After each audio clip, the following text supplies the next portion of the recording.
Oğlum harbi ezberlemiş. Turuncu Pelerin hoş geldin. Abone olmuş. Evet, Alper Rende beklediğimiz video çıkmış sonunda. Dünyanın en büyük hapishanesi Cecot. Buraya giren çıkamıyor. Haydi bakalım. Beklediğimiz video. Ben çocukken Türkiye'yi daha renkli görürdüm. Sanki her şey daha renkliydi. Siz de bir hatırlamaya çalışın. Sevgi, saygı vardı. Herkes birbirini severdi. Birlik vardı.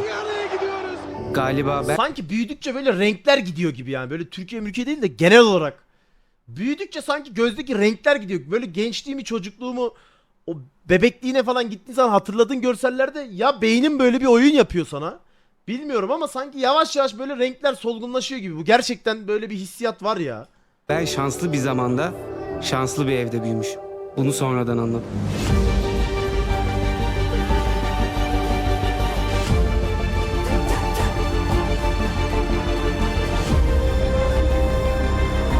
Avrupa yakası mıydı o?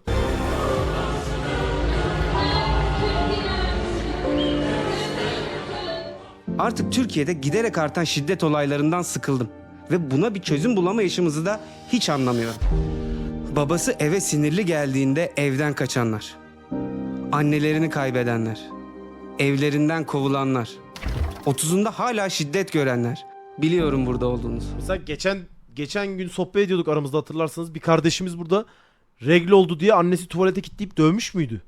Öyle bir şey vardı yani mesela. Biz orada mesela hepimiz böyle falan filan güldük de aslında baktığın zaman ne kadar üzücü ve korkunç bir durum yani, anladın mı?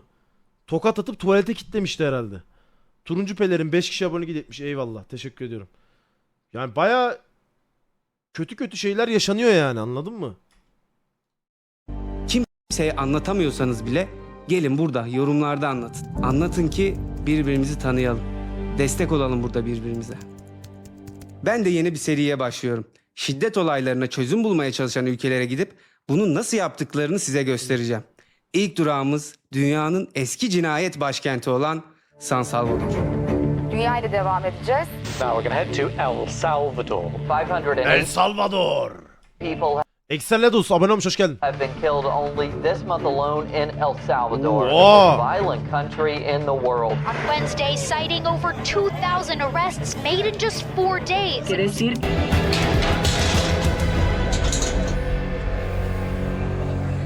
Bazılarınız bunu fazla bulabilir. Ama dünyada cinayetin, insan kaçırmanın, kadına şiddetin merkezi olan bir ülkenin nasıl Musti bütün Reis, hoş kirlerinden geldin. temizlendiğini size göstermek istedim.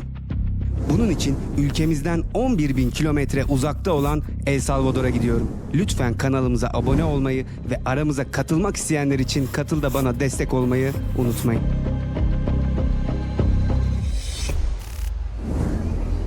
Oradakiler demek ki çok üst derece suçlular yani, anladın mı? Azılı suçlular.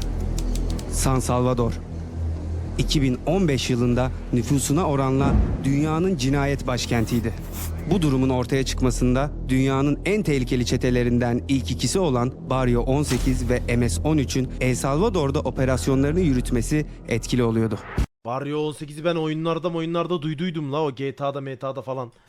Birbirleriyle rekabet halinde olan bu çetelerin savaşında sıradan El Salvadorlular hedef alınıyordu. Ocak 2023'ten bu yana bütün bu kaos son buldu. Sesot. Dünyanın en büyük hapishanesi bu tarihte kuruldu. Dünyanın en tehlikeli suçluları şehirden 75 kilometre uzakta 165 hektarlık bir alanda tutuluyor. Mahkumlar sürekli izleniyor, hapishanede 850 güvenlik kamerası bulunuyor ve 6.000 gardiyan görev alıyor. Mekana bak lan. Güvenlik önlemleri en üst düzeyde uygulanıyor. Ve ben de bugün oraya gidiyorum. Sesot'a giden yollarda sıkı güvenlik önlemleri bulunuyor. Plakası sistemde kayıtlı olmayan hiçbir aracın bölgede ilerlemesi mümkün değil. Aylar süren bir çalışmanın sonunda Sesot'a, yani dünyanın en büyük hapishanesine girebilmek ve içerideki hayatı size gösterebilmek için sonunda izin alabildik. İlk karşılaştığımız şey telefon sinyallerinin kesilmiş olmasıydı. Cemra. Ve şu anda Sesot'tayız. Burası dünyanın en büyük hapishanesi. İçeride tam 40.000 suçlu var ve bu suçlular normal suçlular değil. En azılı çeteleri içeride tutuyorlar ve bugün size buradaki bütün süreci göstereceğim. Neden bu kadar önemli bir hapishane olduğunu göstereceğim ve içerideki insanları siz de görünce anlayacaksınız. Buradaki suçlular gerçekten hiç normal değil. Ayrıca buraya girmek ve sizlere gösterebilmek için gerçekten çok ciddi aşamalardan geçtik ve izin alması hiç kolay olmadı. Neden Abi kolay ya buraya izin alması çok zordur oğlum lan. olmadığını da içeri girince anlayacaksınız.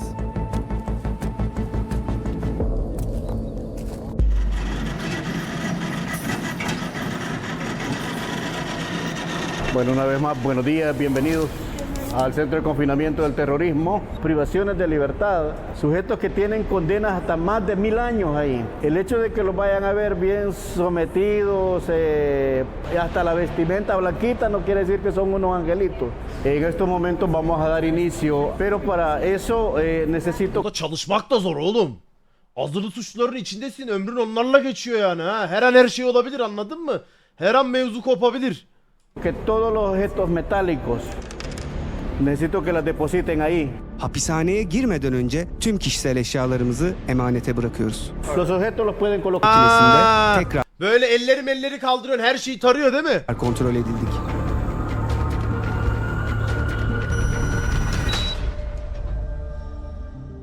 Burası dünyanın en güvenlikli hapishanesi olduğu için defalarca kez üstünüzü arıyorlar ve çok fazla güvenlik noktaları var ve haliyle içeri girmek çok zaman alıyor.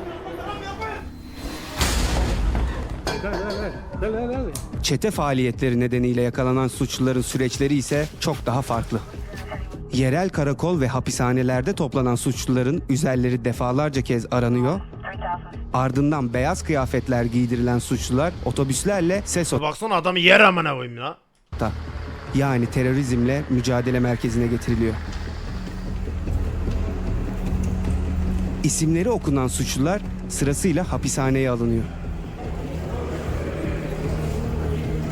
Suçlular son derece gelişmiş güvenlik sistemlerinden geçtikten sonra iç organlarına kadar tarama yapabilen yüksek teknoloji ürünü cihazlarla kontrol ediliyor. Bu sayede saklanabilecek her türlü yasaklı madde tespit edilebiliyor. Şimdi daha önce hiç içeri bir şey sokulmaya çalışılmış mı ve yakalanmış mı diye soracağız. Acá en el SECOT no, pero hace un par de años atrás, cuando no contábamos con este tipo de tecnología, una de las modalidades que utilizaban las organizaciones terroristas era que utilizaban a sus mismos miembros, a sus familiares para introducir cosas vía oral, vía vaginal o vía anal. Pero ahora, gracias a toda esta tecnología, nosotros podemos detectar a tiempo. Gerçek kimlikleri Sokuyor, şeyine getiriyor ha. Yamyamlara bak lan. konusunda sık sık yalan beyan veren mahkumlar için de güvenlik önlemleri alınmış. Parmak izi ve fotoğraf eşleşmesi sağlanarak daha önceki suç kayıtlarına da kolayca ulaşılıyor. Generalmente cuando un sujeto, un delincuente es capturado, no porta documentos y este le da cualquier nombre a las autoridades. Pero si hay un antecedente, si hay un registro delincuencial, automáticamente nosotros tenemos la verdadera identidad. Çete üyeleri kimlik tespitlerinin ardından geri kalan hayatlarını geçirmek üzere bu hücrelere alınıyor. Buraya girenler bir daha asla dışarı çıkamayacaklar. Bu hapishanedeki çete üyelerinin görüş günleri de yok. Parte de toda la organización delictiva de las estructuras, aún desde el contexto de encierro, utilizaban a las visitas a las familias para poder enviar cualquier dato para cometer... Adamları bildiğin dünyadan soyutluyorlar herhangi bir şey yapamasınlar diye, anladın mı? Oradan yönetmeye çalışır, bir şey yapar, bir bilgi aktarır, bir şey olur. delitos.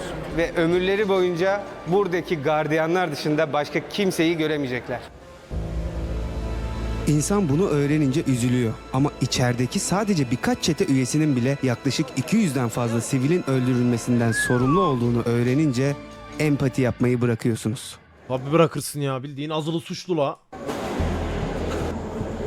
Canavar oğlum bunların hepsi işte. Sesot hapishanesindeki görevli polisler uzun mesai ve vardiyalarda dinlenme ihtiyaçlarını hapishane içindeki koğuşlarda karşılıyor. tıraş oldukları ve kıyafetlerini ütüledikleri özel alanlarda mevcut. Fiziksel kondisyonlarını koruyabilmeleri için bir spor salonu da hapishanenin içinde yer alıyor. Ellos en su tiempo libre vienen acá a hacer un poco de ejercicio. La guardianlar parte için. física es fundamental para cualquier operatividad que nosotros tengamos ahí, pero no solo contemplar la parte de la salud física, sino también la parte mental, la parte emocional.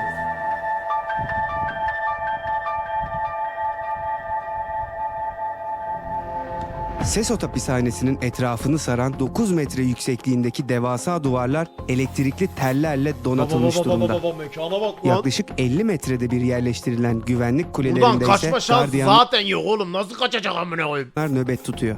Bu sayede hapishane güvenliği en üst düzeyde tutuluyor. Mekana bak oğlum. Buranın elektrik sistemi de farklı yerlerden çekilmiş. Yani herhangi bir elektrik kesintisine karşı ya da herhangi bir saldırıya karşı kendi elektriklerini farklı yerlerden idame edebiliyorlar. De igual forma, Her şeyi düşünmüşler yani ha. tenemos una cisterna que tiene la capacidad de abastecer agua y poder seguir operando hasta por una semana. Su zehirlenmesi ya da işte suya herhangi bir zehir katılması gibi Bir hafta yetiyor. yöntemler daha önce dünyanın başka yerlerinde denendiği için buna karşı önlemler de almışlar. Mekana bak. Yasemin Kabadayı, Musti hoş geldiniz. Şimdi hapishanede eğer ki bir isyan çıkarsa buradaki gardiyanların kullanacağı ekipmanları göstereceğim size. Birçok silah ve ekipman burada hazır halde bekliyor. ¿Qué hacemos al interior? Como requisas selectivas, intervenciones en celda para algunas actividades. Es el armamento más común utilizado al interior. Olası bir isyan Baba tipe bak la. Ne güzel lan ekipmanları. durumundaysa ilk müdahaleyi yapabilmeleri için özel donanımlı kıyafetleri de mevcut. Es lo principal para abordar una situación que se esté dando allá en el interior. Mahkumlar hücrelerinden çıkarıldıklarında hareketlerinin tamamen kısıtlanması için kelepçelenirler. Bu görmüş olduğunuz kelepçeleri kullanıyorlar. Bir tarafını ayaklarını, diğer tarafı da eller için. Ha dik de duramıyor. O yüzden zaten hep eğile eğile yürüyorlar, gördünüz mü? Eğer ki bu kelepçelerle hızlı hareket etmeye çalışırlarsa kısmi felç oluyorlarmış. Bu insanlar çok ciddi suçlular arkadaşlar. O yüzden en yüksek güvenlik önlemlerini almışlar. Bunlar normal insanlar için değil, gerçek azılı katiller yani. Peki El Salvador nasıl bu hale geldi? Distinguished members of the Congress, honored guests, and my fellow Americans. Soğuk Savaş döneminde El Salvador'un bütün toprakları ve zenginliği sadece 14 ailenin elinde toplanmıştı. 14. Aşırı yoksulluk ve eşitsizlik bir iç savaşı tetikledi. Arka bahçesinde komünist bir rejimin yükselmesinden rahatsız olan ABD, toprak sahiplerinin kontrolündeki Salvador hükümeti ve ordusunu destekledi. Salvador hükümeti ülkedeki yetişkin erkek nüfusunun büyük bölümünü yok etti. Binlerce çocuk yetim kaldı. Şehir merkezlerinde toplanan çocuklar bir süre sonra şiddet ve yoksulluktan kaçabilmek için Amerika Birleşik Devletleri'ne göç etmek zorunda bırakıldı. ABD'de Los Angeles şehrine sığınan çocuklardan büyük bir çoğunluğu çetelerin şiddetiyle karşılaştı. Onlar da ABD'li çetelerden korunabilmek için kendi çetelerini kurdular. Los Angeles'ta kurulan MS-13 ve Barrio 18 olarak bilinen bu çeteler dünyanın en tehlikeli çeteleri haline geldi. MS-13 and many other gangs. They said they're people. They're not people. These are animals. MS-13 ve Barrio 18'i büyük bir tehdit olarak gören ABD hükümeti suça karışan bütün El Salvadorluları ülkelerine sınır dışı etmeye başladı. İç savaştan henüz yeni çıkmış El Salvador hükümeti bir anda binlerce çete üyesinin ülkeye girişine şahitlik etmek zorunda kaldı. Binlerce canavar giriyor. El Salvador hükümeti ve ordusundan çok daha iyi organize olan bu çete üyeleri ülkenin kontrolünü ele geçirmişti. El Salvador'un kaderi Nayib Bukele'nin iktidara gelmesiyle değişti. Dedesi Filistin kökenli bir Osmanlı vatandaşı olan El Turco, yani Türk lakabıyla tanınan Nayib Bukele ülkede sıkı yönetimi ilan etti ve çetelere karşı çok sert önlemler aldı. El Turco. Las personas que ustedes ven acá son esas 1450 nuevas tropas que van a ingresar a la guerra contra las pandillas. Bu süreçte dövmeler kanıt sayılarak 60.000'den fazla kişi tutuklandı ve Sesot hapishanesine getirildi.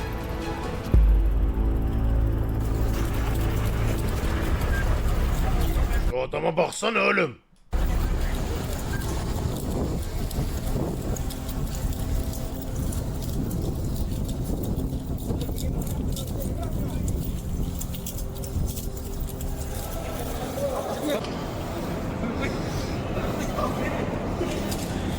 Hapishanenin kurulmasıyla suç oranlarında çok ciddi bir düşüş yaşayan El Salvador'da devlet başkanı Nayib Bukele Ekim ayında ülkenin tam 365 gün boyunca cinayetsiz bir yıl geçirdiğini Twitter'da kutladı. Vay be. Helal olsun la. Ve şimdi mahkumların olduğu yere doğru gidiyor. Artık oraya geldik. Bu kapının ardında mahkumlar var. Bütün ömürlerini burada geçiriyorlar. Bakalım nasıl bir yerde geçiriyorlarmış. Hep birlikte görelim. Görüşürüz.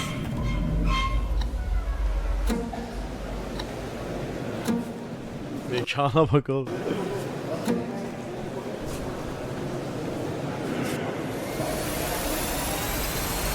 Ha, birçok kişi var. Buraya demek ki belli başlı bir gün düzenlenmiş herhalde. Dünyaya duyurmak için de belli başlı YouTuber'lar buraya davet mi edilmiş? Öyle bir şey olmuş benim anladığım. Çünkü birçok kişi var gibi. Değil mi? Yani bu olayı anlatmak için öyle bir şey yapılmış yani. Başvurabilirsiniz gibi bir başvuru gibi bir şey açılmış. Anladın mı? Orayı da gören YouTuber'lar başvurmuş herhalde.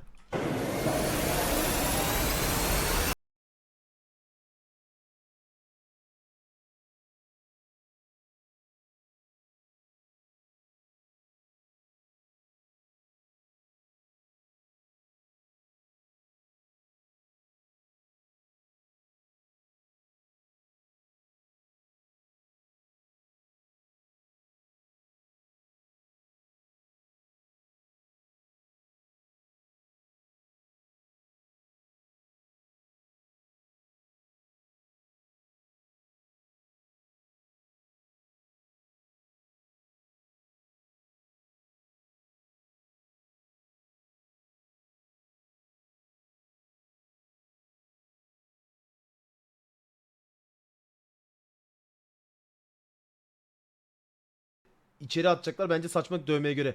O dövmeye göre dediğin dövme yapan insanları değildir. Atıyorum MS-13'ün belli başlı sign mı diyorlar, gang sign diyorlar ya. Onların belli başlı şeyleri var. Anladın mı?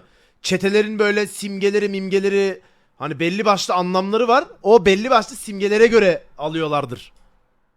Öyle kafasına göre her dövmeli olan insanlar değil yani. Gang sign diyorlar onlar işte. Çetelerin damgası gibi bir şey. Çete imzası mı denir artık? Korumak amacıyla yüzlerini gizliyor. Yakın koruması olmayan herkes içeride maske takıyor. Kameraman Neyi olmayan herkes? yüzlerini gizliyor. Ve tüm gardiyanlar kendilerini ve ailelerini korumak amacıyla yüzlerini gizliyor. Tabii Yakın la. koruması olmayan herkes içeride maske takıyor. Kameramanlarımızın bile maske takması durumun ciddiyetini bize daha iyi gösterdi. İçeri girdiğimiz andan itibaren tüm mahkumların da maske taktığını gördük. Bunun hijyen amacıyla olduğu söylendi ama bana kalırsa bu maskeleri sadece çekim için takıyorlar. Her zaman kullandıklarını düşünmüyorum. Ve mahkumlar da oldukça meraklı bir şekilde kameraları gördükleri için onlar da bizi izliyor. Eğer ki bize bir şey söylerlerse kesinlikle konuşmamız onlarla yasak. Sesot hapishanesinde mahkumlar 32 hücreli bölümlerde kalıyorlar. Her hücrenin 100 kişilik kapasitesi var. Mahkumların beslenmelerinde et ve tavuk kullanılmıyor. Yemek dağıtımı gardiyanlarca gözetleniyor. Mahkumlar her yemeğin sonunda tabaklarını burada kendileri yıkıyor. Duşlarını da yine burada herkesin içinde alıyorlar. İçme sularını ise burada bulunan mavi varillerden karşılıyorlar. Olası bir isyanda Baksana direkt MS-13 anladın mı? yangın çıkarmalarını önlemek için koğuşlarında yatak bulunmuyor. Mahkumlar demir ranzalarda yatıyor. Ne diyorsun la sen? O et ve tavuğu da muhtemelen ya zehirlenme riskini kaldırmak için ortadan yapıyorlar. Ya da işte ne bileyim. Ya tavuğa kemik koymamayı çözerler. Kemikten olduğunu düşünmüyorum ama bence o zehirlenme muhabbetleri ya da böyle belli başlı güçten mi düşürmeye çalışıyorlar? O da olabilir. Hiç baksana yastık, yorgan hiçbir şey yok. Yatak yok.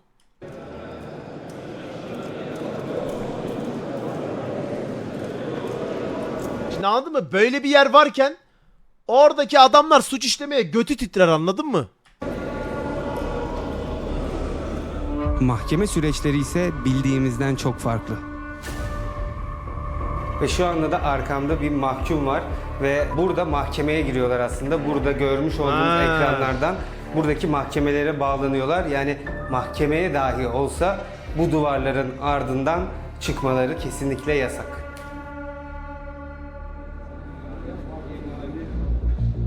MS-13 ve Barrio 18 çete kültüründe dövmeler özel bir yer tutar. Ha bak Mara Salvatierra falan bir şeyler yazıyorlar. Kişi çetedeki konumunu, rütbesini ve çeteye bağlılığını dövmeleriyle gösterir. Bir çete üyesi dövmeleriyle ne kadar tehlikeli ve şiddet dolu bir hayatı olduğunu açıkça ilan eder. Baksana oğlum dövmeleri Yüz ve ya. boyun bölgesi gibi görünür yerlerdeki dövmelerse çetede yüksek bir konumda olduğunu gösterir. Ha, bu Yani- bildiğin kral amına koyayım demek ki çetelerdeki. Bu çok yüksek bir mertebede o zaman adamla. Yani sadece yüksek konumda olan çete üyeleri yüzlerine dövme yapma Liderleri yakındır yani, anladın mı? Bu ne amına, bunun var ya harbi tehlikeli la. hakkına sahiptir. Bunun için yüzünde çete dövmesi olan birisinin bir iş yerine veya bir eve gelmesi ölümün oraya geldiği anlamını taşır. Bu dövmelerin anlamları yıllarca çete üyelerinin arasında bir sır olarak kaldı. Ama yıllar süren mücadelenin ardından yetkililer bu dövmelerin anlamlarını öğrenmeyi başardı. Gördüğünüz dikenli tel dövmesi çete üyesi olmayanların köleleştirmesi gerektiğini belirten bir semboldür. Bu dövmeye sahip çete üyesinin insan alıkoyma, insan kaçırma suçu işlediğini gösterir. Bir çete üyesinin palyaço dövmesinin olması birden fazla polis öldürdüğü anlamını taşır. Allah Allah. Çete üyeleri bu dövmeye sahip kişilere hapishanede veya dışarıda çok saygı duyar. Örümcek ağı çetenin büyümesi anlamını taşır. Bu dövme kişinin çeteye yeni insanları katılması alanında çalıştığını gösterir. Gözyaşı damlası çete üyesinin birden fazla sivilin yaşamına son verdiği anlamını taşır. 3 gözyaşı damlası ise sayısını bilmediği kadar sivilin hayatına son verdiğini gösterir. İki elin kavuştuğu dua işareti çete üyesinin böylesine kötü bir hayat yaşadığı ve insanlara yaşattığı için annesinden özür dilediğini sembolize eder. Allah Allah, tiplere bak la. 2, 3, 4, 5, 6, 7, 8.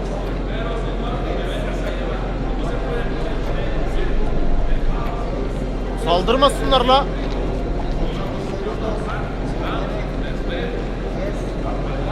Bunlara kamera var diye yalandan yaptırıyorlardır. Normalde bu adamlara spor yaptırmıyorlardır. Böyle bir şey yaptırmıyorlardır. Şu anda günlük spor aktivitelerini yapıyorlar. Açma germe yapıyorlar. Bütün gün burada oldukları için, oturdukları için ve demir bir plakanın üzerinde uyudukları için bunları yapmaya ihtiyaçları var. Ve günde sadece yarım saatleri var bu hareketleri yapabilmek için. Onun Ha, ya da tek o şekilde mi? dışında her zaman hücrelerinin içindeler. Aa, full hücre içinde sadece 30 dakika çıkıp bunu yaptırıp geri içeri.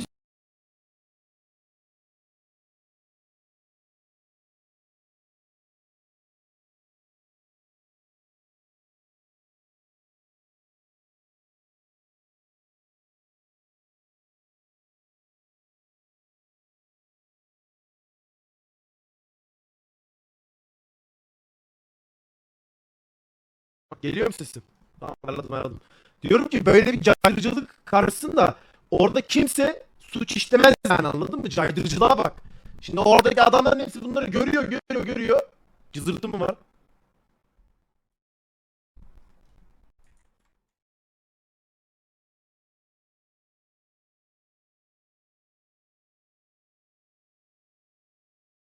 Alo, ses düzeldi mi? Şu an düzeldi mi?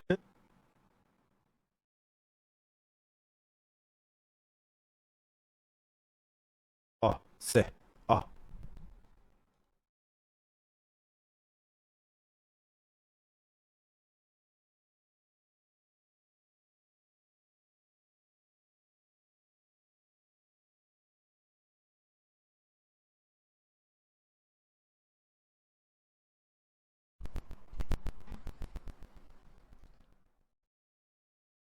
S, deneme 1 2 A, E, O, S. Deneme 1 2 1 2 1 2 1 2.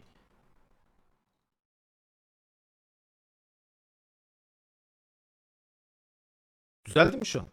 Ah, O, ah, ah. Sesi duyamıyorum ki ben şu an. Yani problem ne tam? Nasıl bir cızırtı var ki? S. Deneme 2 1 2 1 2 1 2 1 2 A E O I O I A E. S. Deneme 2 1 2 1 2 1 2 1 2 A E O I O I A E. S. Deneme 2 1 2 1 2 1 2 A E O I O I A E. S. Deneme 2 1 2 1 2 2 A E O I O I A E. S.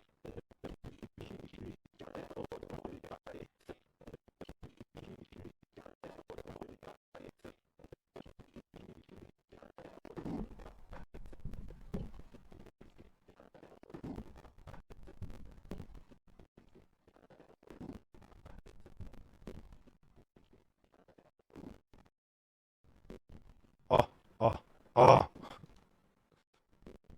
Ah ah ah. Şu an var mı sıkıntı? Ah. De. Şu an var mı sıkıntı? De. Ah. De. Şu an var mı sıkıntı? De. Ah. De. Şu an var mı sıkıntı?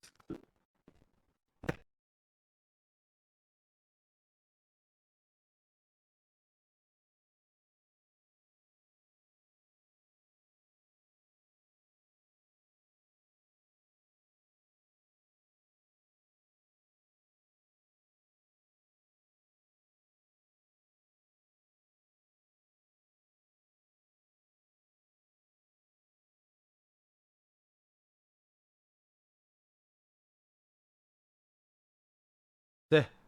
Deneme 1 2 A E O A. De. Deneme 1 2 A E O A. De. Deneme 1 Allah Allah ya, kulaklıkta bir şey var.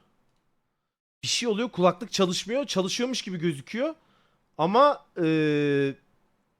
niyeyse bir cızırtı yapıyor. Allah Allah. Bir sorayım ben bunu Razer'a ya. Bir şey var bunda, çözemedim ama. Hatta bir dakika.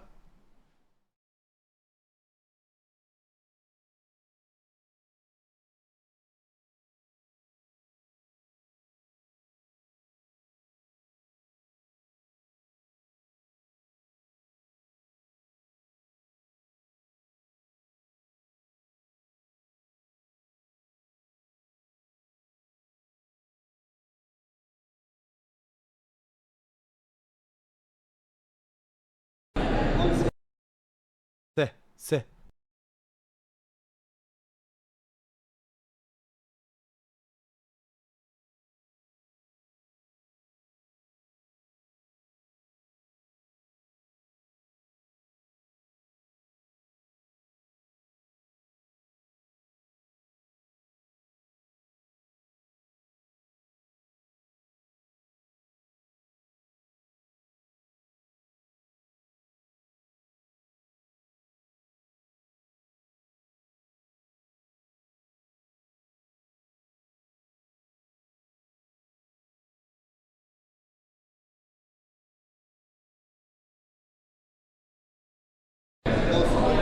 Şu an düzelmiş olması lazım yani. Şu an hiçbir problem olmaması lazım. Ses deneme. Ya sanırım şu USB şeyinden kaynaklanıyor. Direkt C-Type'a bağladım. Yani şu an bir problem olmaması lazım artık diye tahmin ediyorum. Kendi fikrim. Var değil mi? Bir problem yok değil mi şu an? Yani şu kulaklığı iptal ettim. Aynı anda iki kulaklık takmamaya başladım. Bunun direkt şeyini çıkardım. Böyle düzelmiş olması lazım. Şu an geliyor değil mi sesim hala? Bir sıkıntı yok. Ses deneme.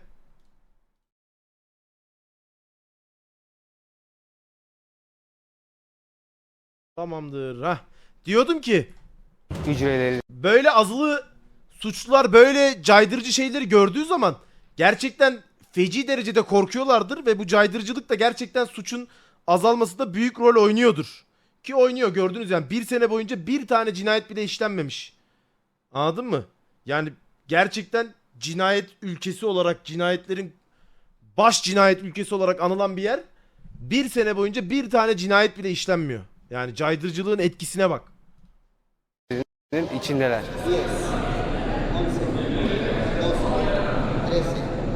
16, Evet, bu görmüş olduğunuz mahkumlar hücrelerine girmek için bekliyorlar. Her şey hazır olana kadar tamamen duvara dönük, başları eğik ve elleri ve Evet, insanlar suç işlemekten korkmalı. İnsanlar suç işlemekten gerçekten aşırı derecede korkmalı ki suç işlemeyi aklından bile geçirmesin, anladın mı? Şimdi sen orada caydırıcı olmazken bir insan bir cinayet işi ya çıkarım 4 sene 5 sene sıkıntı yok falan kafasına giriyorsa o adam o 4-5 seneyi şey yapabilir. Silebilir, anladın mı? Ama ömrünün burada geçeceğini, ömrünün yani burada da değil. Ömrünün bildiğin telin arkasında, demirin arkasında geçeceğini görürse orada hani hareket bile edemiyor. Dik bile duramıyor lan. Lan oğlum yastığı bile yok yani, anladın mı? Yemek bile yiyemiyor. Et yiyemiyor. Ömrü boyunca et tavuk yiyemeyecek. Baksana. Ayakları kelepçeli bir şekilde beklemek zorundalar. Hazır olduktan sonra da onları içeri alıyorlar. Mahkumların çıkıp dolaşabilecekleri bir avlu yok. Hücrelerinden yalnızca zorunlu fiziksel aktiviteler, manevi ve dini rehabilitasyon eğitimleri ya da tıbbi ihtiyaçlar için çıkabiliyorlar. Onlar da böyle açıkta yapılıyor ha. Doktor randevuları hemen hücrelerinin önünde gerçekleştiriliyor. O da özel Doktorla günlerdir. bile temaslarının olmaması gerekiyor. Dolayısıyla uzağa oturtuyorlar. Ayaklar ve eller kelepçeli. Buradaki suçlular gerçekten arkadaşlar çok azılı mahkumlar. Yani ne yapabileceklerini onlar da kestiremiyor ve dolayısıyla önlemleri en üst düzeyde tutuyorlar. Bu suçlular içerideler ama Türkiye'de de hala kendi içlerine hapsolmuş sapık ruhlu insanlar var. Ve aramızda dolaşıyorlar. Onları gördüğünüzde korkmayın. Çünkü asıl korkaklar onlar. Sadece şiddetten anlıyorlar. Bunu bir yerde kesmemiz lazım ve kestiğimiz yerde onlar olacaklar. Estas son las celdas de aislamiento que aquí nosotros podemos encerrar a un sujeto por alguna falta que haya cometido y con una lámpara nosotros podemos identificar el estado de salud del interno.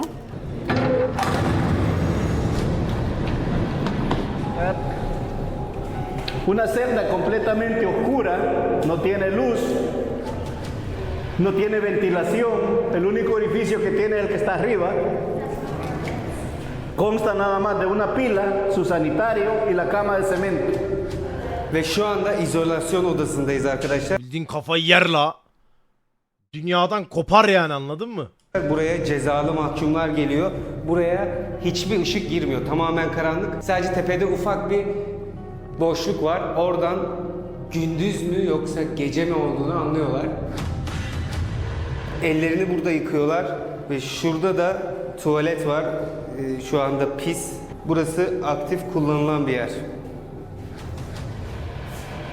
Yani bütün günü burada Sifonu bile yok yani, anladın mı? geçirdiğinizi düşünsenize. Hatta bütün ömrünüzü. Gerçekten zor.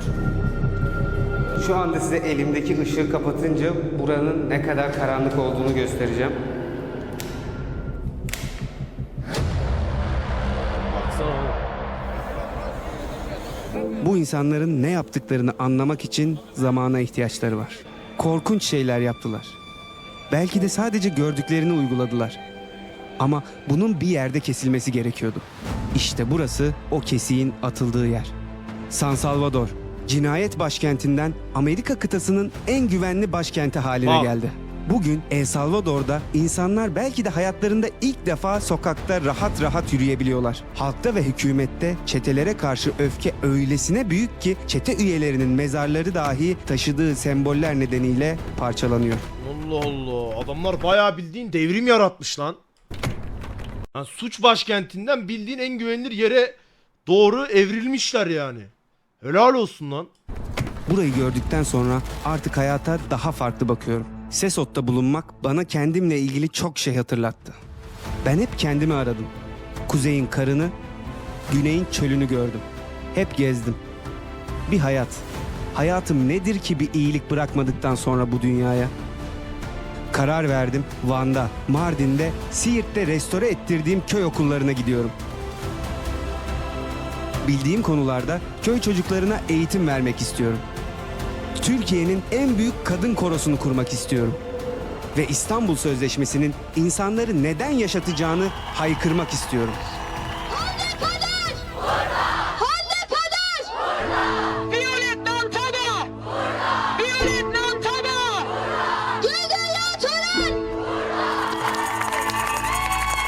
Bu insanlar sadece kadınlarımız arkadaşlar yani. Kim bilir daha ne cinayetler işleniyordur. Sadece kadınların listesi bu. Bir yıl içinde.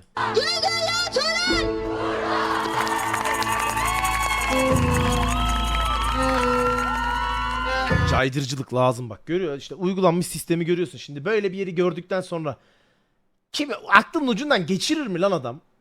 Aklının ucundan bile geçirmez. Gerçekten caydırıcılık harbiden çok önemli bir şey ya. Suçla direkt birebir mücadele edilmeli ya. Yani insanların şu kafa yapısından çıkması lazım. Ha ben işte şöyle yaparım böyle yaparım 4 seneye çıkarım 5 seneye çıkarım şunu yaparım bunu yaparım. Gerçekten bakın. Yani bu devrede geliyor gibiyiz yani anladın mı? İnsanlar suç işlemekten korkmaz oldu ülkemizde. Çok korkunç bir şey bu ya. Ya bir insan suç işlemekten nasıl korkmaz? Hadi vicdanen korkmuyor. Hadi kendi psikolojik olarak bunu atlatmış etmiş ama orada onun karşısında bir güç olmalı. Onun karşısında bir işte kuvvet olmalı ki o adam o düşünce yapısından hemen çıkmalı o insan.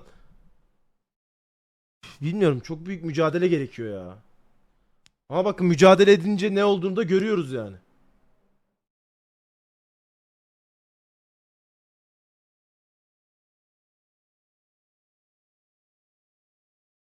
Bir şeyler yapılmalı abi. Bir şeyler olmalı yani. Caydırıcılığın son derece artması lazım anladın mı? Abi bir şey oluyor. Anladın mı? Atıyorum adamlar geçen bir olay olmuştu hatırlarsanız. Konuşmuştuk. Neredeydi? Bir tane sokakta çok işlek bir sokakta gece bir kadına taciz uyguluyorlardı. Ondan sonra işte birileri geliyordu müdahale ediyordu. Allah'tan bir şey olmuyordu. O kişiler ondan sonra sosyal medyada bu olay duyulmasa bayağı girip çıkmışlar şey olarak. Yani hapse girmeyeceklerdi. Beyoğlu'ydu herhalde yanlış hatırlamıyorsam. Hapse girmeyeceklerdi. Kadın da şikayetçi olmamış artık korkuttular mı ne yaptılarsa artık ne yaşandıysa. Hapse girmeyeceklerdi ve sosyal medyanın gücü sayesinde bu insanlar hapse atıldı ve bu adamlar bayağı suçlulardı yani. Bayağı bildiğin 7-8 tane falan suç kayıtları olan tipler ve bu adamlar elini kolunu sallayarak dolaşacaklardı. Bugün bu adam bunu yaptı. Adama hiçbir şey olmadı diyelim. Yarın bir gün bu adam daha kötüsünü yapacak. Yine bir şey olmazsa daha kötüsünü yapacak. Yine bir şey olmazsa daha kötüsünü yapacak. İyice canavarlaşacak. En kötüsünü yaptığında bu insanlar durdurulmamalı. Yani bunun anında müdahale edilip anında bitirilmesi lazım anladın mı?